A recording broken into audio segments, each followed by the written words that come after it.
Mana hujahnya? Itu kan? Mana hujahnya? Dalilnya mana? Pembelaannya mana? Kalau ini memang ini sikap yang paling benar, tolong jelaskan dari mana hujahnya. Itu kan muqtadayatul akalnya kan gitu. Kalau kita bilang yang benar ini, loh, kok bisa? Apa alasannya ya kan? Nah, ini yang akan kita bahas. Apa ada yang udah tahu jawabannya? Jadi ketika kita dalam syariat itu, ketika kita menyampaikan hujah, oh yang paling benar sikapnya ini kami nih dalam kondisi seperti ini. Dalam kondisi khalifah itu sudah hancur, kemudian orang-orang pada nggak mau berjuang, yang harusnya punya kekuatan itu mempelopori perjuangan malah terjebak dengan negara-negara, mencukupkan diri dengan negara-negara, tidak mempersatukan umat. Yang benar sikapnya adalah khilafatul muslimin. Orang-orang siap berjuang mana? Kumpulin, tunjuk satu pemimpinnya, kita mulai dari nol. Mulai dari nol ya gitu. Kita mulai dari nol, kemudian setelah kita bilang itu, kita sampaikan hujahnya. Kalau kita nggak sampaikan hujahnya, itu namanya apa? Itu yang disebut dengan ilmu bighairi lazimin. Ilmu doktrin namanya itu. Kalau dalam ilmu ushul fikih. Jadi kita yakin cuma karena doktrin, bukan karena ilmu. Itu namanya ilmu bighairi lazim. Ilmu lazim, ilmu bighairi lazim. Ilmu lazim itu ilmu yang dia tahu karena dia melakukan penelitian sendiri. Ilmu bighairi lazim itu dia tahu karena didoktrin. Karena dari kecil pokoknya kamu gedenya tinggalnya di sini aja, nggak boleh kemana-mana, nggak boleh kemana gitu. Ilmu doktrin. Nah kita nggak mau seperti itu. Apa ada yang mau seperti itu di sini? Kita nggak mau. Kita harus tahu hujahnya seperti apa. Karena nanti di akhirat kita dimintai oleh Allah. Apa hujahnya? Apalagi berdakwah pasti diminta. Udah dicatat ini ya?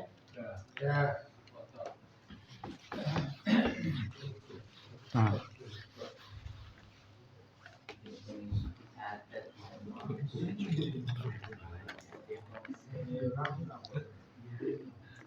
Dalilnya apa hujah kita?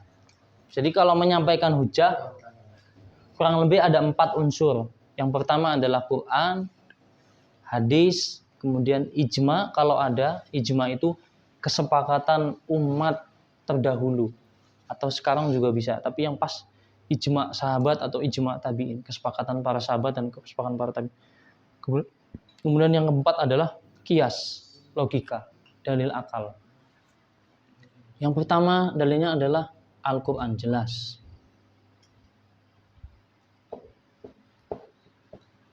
Dalilnya adalah Al-Quran. Apa dalilnya? Bahwa yang benar adalah sikap kita. Udah hancur khalifah nih, bagaimana sikapnya? Apa uzlah, apa buat kecil-kecilan dulu? Enggak. Mana yang siap berjuang, kumpulin, langsung tunjuk khalifahnya siapa. Dalilnya apa? Apa ada yang tahu? Barangkali ada yang suka malam-malam itu meneliti hadis-hadis tentang khalifahan gitu. Dibuka Qurannya, dikumpulin semua. Karena kalau ada yang kayak gitu, takjub beneran. Itu tandanya dia benar-benar taulibul haq. Dia benar-benar mencari kebenaran. Jadi malam-malam dia kumpulin ayat-ayat tentang khalifah, dia teliti satu-satu. Luar biasa itu. Nah, yang kayak gitu biasanya orang-orang terdahulu, para tabiin, para sahabat. Kalau kita itu kan malam-malam biasanya adu ini, musik, adu ngorok biasanya. Dalilnya adalah Asy-Syura ayat 13. Quran surat Asy-Syura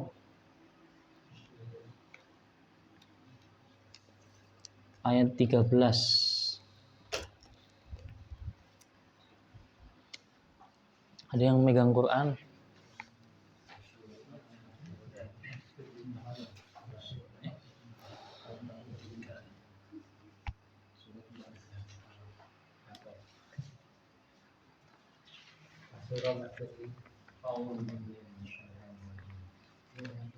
شرع لكم من الدين ما وصى به نوحا والذي أوحينا إليك وما وصينا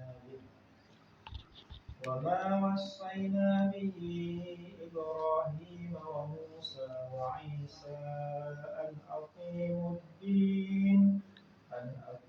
الدين ولا تتفرقوا فيه كبر على المشركين ما تدعوهم إليه الله يجتبي إليه من يشاء ويهدي إليه من ينيب. Dialah Allah telah mensyariatkan kepadamu agama yang telah diwasiatkannya kepada Nuh, dan apa yang telah kami wahyukan kepadamu Muhammad, dan apa yang telah kami wasiatkan kepada Ibrahim, Musa, dan Isa, yaitu tegakkanlah agama dan janganlah kamu berpecah belah di dalamnya. Amat berat bagi orang-orang musyrik untuk mengikuti agama yang kamu serukan kepada mereka. Allah memilih orang yang Dia kehendaki kepada agama tauhid dan memberi petunjuk kepada agamanya bagi orang-orang yang kembali kepadanya.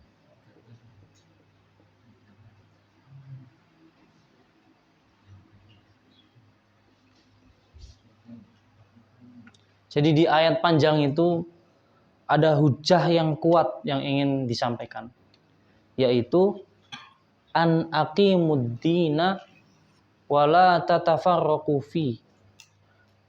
Kalau kita bilang ketika khalifah ini sudah hancur, kemudian kita memproklamirkan diri kita siap berjuang nih, ayo tegakkan din, ayo berjuang.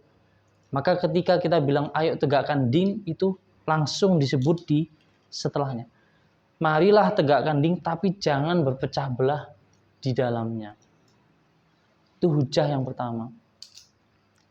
Sekaligus hujah ini adalah bantahan untuk orang-orang yang berafiliasi kepada pendapat yang tadi ada berapa pendapat? 4. Sekaligus ini hujah untuk bantahan kepada pendapat yang kedua, yaitu mereka-mereka yang ayo kita berjuang dengan jamaah-jamaah kecil. Jadi ini hujah yang pertama dari Al-Quran. Hujahnya adalah kita diperintahkan untuk menegakkan din. Masa ketika khalifah ini sudah hancur, kita uzlah? Kan nggak lucu. Kita diperintahkan untuk menegakkan din, ya tegakkan din. Harusnya kita berjuang. Kemudian ketika kita udah diperintahkan ayo berjuang, maka dalil keduanya wala tatafarraqu. Jangan berpecah belah. Ini hujah yang pertama dari Quran. Sekaligus hujah pertama ini membantah orang-orang yang membolehkan berjuang dengan banyak pemimpin. Sekaligus dia membantah afiliasi atau kelompok yang nomor 2. Jadi kalau ada yang nyatet, yang nomor 2 itu adalah jamaah min ba'dil muslimin, yaitu orang-orang yang berpikiran berjuang tapi dengan banyak fraksi, banyak kelompok. Udah ayo, kamu punya panitia nggak apa-apa, yuk semua gitu. Ini hujahnya. Nggak boleh seperti itu. Itu namanya komando ganda. Orang bangun PPUI aja kalau komandonya 2, tukangnya ada 2, ribut nggak? Kalau kita mau soalnya kan tukangnya banyak banget tuh, ribut nggak? Nah ini perjuangan kok komandonya komando ganda, nggak ketemu, kayak dilarang. Kecuali yang kecil-kecil itu ada yang memandui 1, boleh, tapi nyatanya kan nggak ada. Ini dalilnya, dihafalkan, dicerna. Jadi ketika kita bilang yang tepat adalah khalifah Islam, khilafatul muslimin, ketika memulai perjuangan, dalilnya apa? Yang pertama adalah Syura ayat 13, di mana di situ kita diperintahkan untuk menegakkan din. Maka ketika khalifah hancur, ya kita tegakkan kembali sebagai yang perintah, dan kita tidak boleh berpecah belah. Maka nggak boleh kita menegakkannya dengan membuat jamaah-jamaah kecil, harus satu komando. Ini dalil yang pertama. Dalil yang pertama, ya dicatat, dihafalkan. Jadi kalau ketemu pas dialog langsung ini dalilnya. sekaligus membantah orang-orang yang mengatakan boleh membuat jamaah-jamaah kecil. Di situ di ayat tuh jelas ditulis hendaknya kalian tuh menegakkan din dan jangan banyak komando dalam penegakan din. Harus satu sumber, nabi aja atau khalifah saja. Dalil yang pertama. Kira-kira pas nggak dalilnya? Pas ya? Pas. Mantap ya.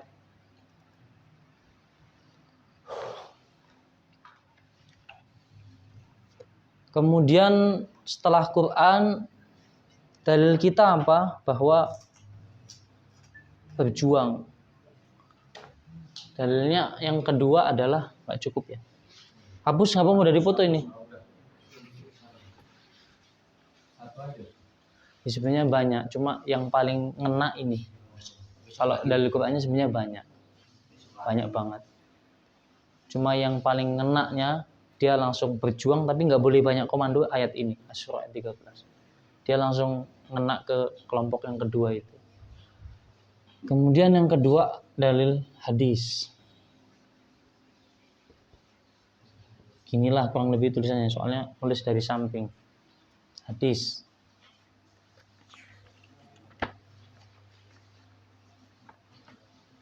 Dalil hadis adalah yang pertama, ini agak panjang nanti Ana jelasin di sini. Yang pertama, hadis yang menjadi tugas kaderisasi dai. Ada yang masih ingat? Ustadz Samsul. Hadis yang menjadi tugas kaderisasi dai. An Abi Hurairah radhiyallahu anhu qala Rasulullah sallam. Terus, Mas? An Abi Hurairah radhiyallahu anhu qala Rasulullah sallallahu alaihi wasallam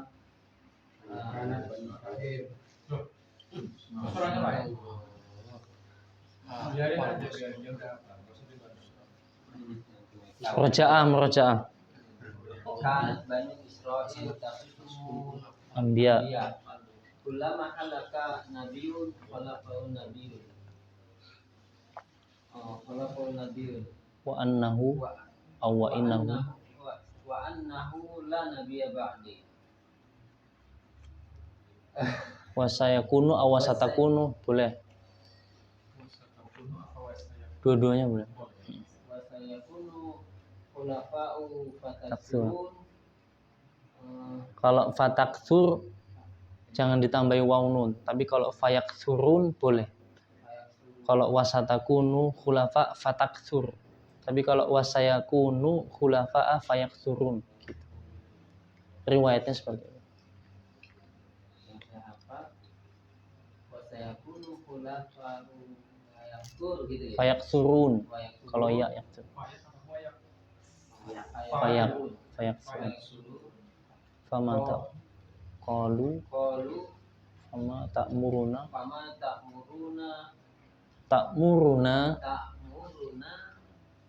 qala Fubayatal awal. Artinya Ustadz Suwono.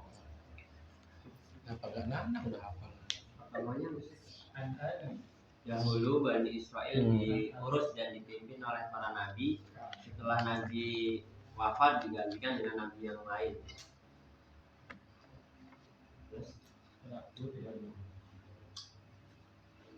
Setelah nabiku tidak ada lagi nabi, melainkan akan ada banyak khalifah.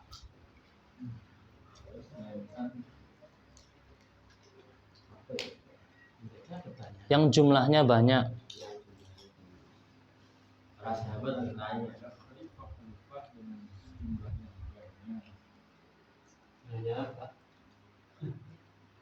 apa yang kau perintahkan wahai Rasulullah? Peganglah baiat yang pertama dan peganglah. Alhamdulillah. Itu dalil yang pertama, hujah kita bahwa yang benar adalah khalifah Islam, memulai khalifah dari nol, dari lemah ditunjuk siapa yang mau berjuang, yang ada siapa, yang mau yang ada, yang nggak mau yang nggak ada nggak usah dicari, yang mau yang ada siapa tunjuk khalifahnya. mulai dari nol, mulai dari lemah. Dalilnya ini. Imam Bukhari nomor hadis 3455. Dihafalin nih kalau mau kayak Ustaz Adi Hidayat. Muslim sebut mana? 3445. Hadis Muslim 1842. Ibnu Majah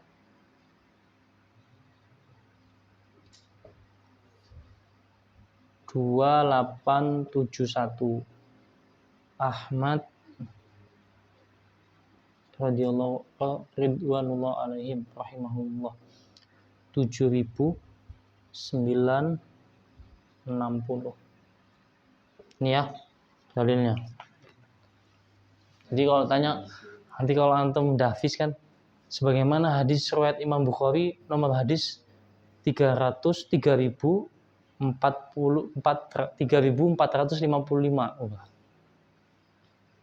Gitu ya. Jangan pas dafis sebagaimana yang disampaikan Imam Bukhari, tapi saya lupa hadisnya gitu. Boleh sih, cuma kurang afdol aja. Ini memang berat memang tugas-tugas hafalan itu. Nah, titik poinnya di hadis ini yang mana? Titik poinnya adalah pada hadis itu Rasulullah itu mengumpamakan kepemimpinan umat Islam sepeninggal Rasul dengan kepemimpinan Bani Israel. Ini perhatikan ya supaya cara ngambil dalilnya kena. Jadi dibacain hadisnya, hadis itu kemudian pada hadis itu Rasulullah itu memberi penjabaran sistem kepemimpinan umat Islam yang sebelumnya didahului dengan penggambaran sistem kepemimpinan Bani Israel. Di mana dalam hadis itu seakan-akan Rasulullah itu ingin bilang bahwa sistem kepemimpinan umat Islam sepeninggalku nanti itu ya sebagaimana sistem kepemimpinan nabi-nabi Bani Israel. Tinggal nyontoh saja. Nah, kita lihat sejarah. Kemarin kan Amir beli Qasasul Anbiya. Mungkin karena mau meneliti itu mungkin. Qasasul Anbiya versi Arabnya. Kita lihat sejarah. Bagaimana kepemimpinan Bani Israel itu ditulis dalam sejarah. Bani Israel pertama kali dimulai dengan mbahnya, yaitu Nabi Ibrahim. Nabi Ibrahim hidup di sekitaran Irak ya. Kalau nggak salah di sekitaran Irak. Pada kondisi Nabi Ibrahim, beliau bisa dibilang ya belum ada Bani Israel, masih sendiri. Tapi beliau sudah disebut sebagai Nabi dan disebut sebagai seorang khalifah. Karena memang pada saat itu yang siap diajak berjuang ya yaitu yang dapat perintah berjuang cuma Nabi Ibrahim dan kaumnya. Nabi-nabi yang lain nggak tercatat dalam Quran di zaman itu, nggak tahu. Begitu Nabi Ibrahim lahir, ini silsilah kepemimpinan Bani Israel ya. Turun anaknya, ada Ismail, ada Ishak. Nah, yang kita ambil Ishaknya. Jadi Nabi Ibrahim kepemimpinannya turun ke Ishak. Ishak turun ke Yakub. Ditulis nggak ini? Nanti ditulis ya. Jadi mulai Nabi Ibrahim, karena yang dapat perintah berjuangnya hanya di zaman Nabi Ibrahim dan keluarganya. Yang pada saat itu yang tercatat di Quran seperti itu. Quran. Kisah Nabi Ibrahim aja, yang lainnya belum tahu. Kemudian turun ke anaknya, silsilah kepemimpinannya. Nabi Ishak. Juga kondisinya masih sama seperti itu. Kepemimpinannya ya masih lingkup kaum kecilnya. Pemimpinnya Nabi Ishak. Nabi Ishak turun ke Nabi Yakub. Yang Yakub inilah yang disebut dengan Abul Yahud atau Al-Israel. Abu Bani Israel. Bapaknya orang-orang Yahudi, bapaknya orang-orang Bani Israel. Itu Yakub. Karena Yakub nama lainnya adalah Israel. Ini dihafalin loh. Ibrahim turun ke Ishak, Ishak turun ke Yakub. Yakub punya anak 12. Kalau ada yang bisa hafalin 12 anaknya itu bagus banget. Ini ra'aitu ahada asyara kawkaban wal qamar ra'aitum li sajidin. Aku melihat, kata Nabi Yusuf, 12 bulan dan bintang bersujud kepada Allah. 12 anak, ada anak juga lupa. Bunyamin, terus banyak. Nah, Nabi Yakub punya 12 keturunan. 12 keturunan itu yang diwarisi kepemimpinannya, kehalifan nubuah, kepemimpinan nubuahnya yang diwarisi ke anaknya Yusuf. Dari Nabi Ibrahim, jam berapa sih? Dari mulai Nabi Ibrahim ke Ishak ke Yakub itu kondisi kepemimpinannya bisa dibilang ya masih lokal, kayak kita ini, kayak Gedong Tataan ini lah. Ya masih sekitar situ. Tapi begitu kepemimpinannya turun ke Yusuf, udah besar. Karena Yusuf ceritanya panjang, yang jelas dia dapat kepercayaan di Mesir. Dia sebagai pemimpin bagian keuangan. Nah, akhirnya Bani Israel semua di bawah kendali Nabi Yusuf yang pada saat itu punya kendali di negeri Mesir. Jadi lingkupnya udah besar, kekuasaannya udah besar. Nabi Yusuf akhirnya membuat Bani Israel itu mendominasi negeri Mesir. Yang akhirnya orang-orang Mesir itu, karena orang Mesir juga emosian kan, kebanyakannya, karakternya itu mereka cepat marah. Nah, akhirnya Faraoinah, pemimpin-pemimpin asli Mesir nggak suka. Akhirnya di awal kepemimpinan Nabi Yusuf, Bani Israel punya kuasa di negeri Mesir. Mulai zaman-zaman Fir'aun nggak suka, akhirnya ditindas. Akhirnya Bani Israel jadi budak di negeri Mesir. Karena mereka lama diperbudak, Bani Israel itu tadinya di zaman Nabi Yusuf punya kekuatan, akhirnya sama Fir'aun ditindas, lama jadi bangsa budak Bani Israel. Waktu itu kepemimpinannya juga banyak, tapi susah dihafal namanya. Singkat cerita, ketika masa-masa perbudakan Bani Israel itu, akhirnya Allah mengutus pengganti kepemimpinan, yaitu Nabi Musa. Nabi Musa lah yang menggiring kepemimpinan Bani Israel di bawah kendali dia dengan tidak memiliki kekuasaan. Tidak punya kekuasaan, tapi punya power sam'an wa ta'atan. Di mana semuanya itu sam'an wa ta'atan sama Nabi Musa. Akhirnya singkat cerita, Fir'aun itu hancur habis tenggelamkan. Nabi Musa membawa Bani Israel menuju Palestina. Sebelum sampai Palestina, Bani Israel ngeyel. Nggak mau masuk Palestina lah. Mau dibuatkan pohon penyembahan aja. Akhirnya dihukum 40 tahun disebut dengan Tih dalam Quran itu. Tih itu peristiwa dihukum 40 tahun di Bukit Sinai. Di Semenanjung Sinai. 40 tahun itu di sekitar situ. Nggak boleh masuk ke Mesir, nggak boleh masuk ke Palestina. Jadi di situ, jadi badui-badui.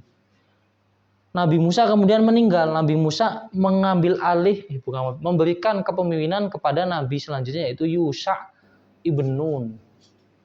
Yusha bin Nun mengendalikan Bani Israel dengan yaitu kondisinya. Nggak berkuasa juga karena dia hanya di Tih itu, di Semenanjung Sinai.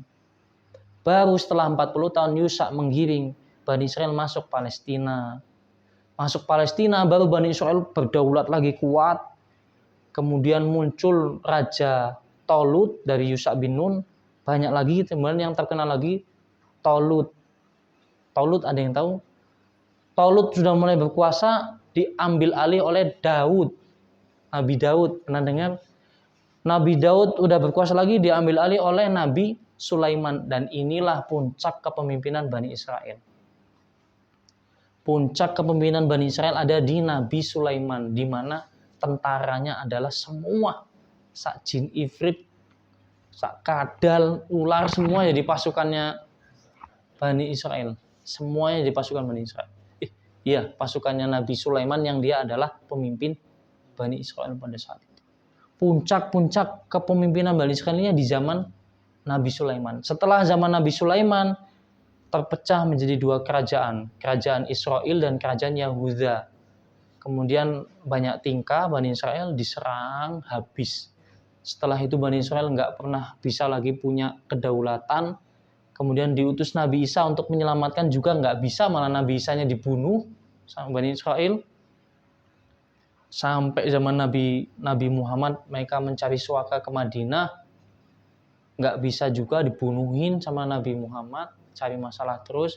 Baru dia bisa berdaulat lagi adalah sekarang. Itu ceritanya. Nah, Nabi Muhammad SAW itu menggambarkan di hadis itu kepemimpinan kaum muslimin itu loh sebenarnya ya sebagaimana kepemimpinan nabi-nabi Bani Israil itu. Maksudnya bagaimana? Pengambilan dalilnya.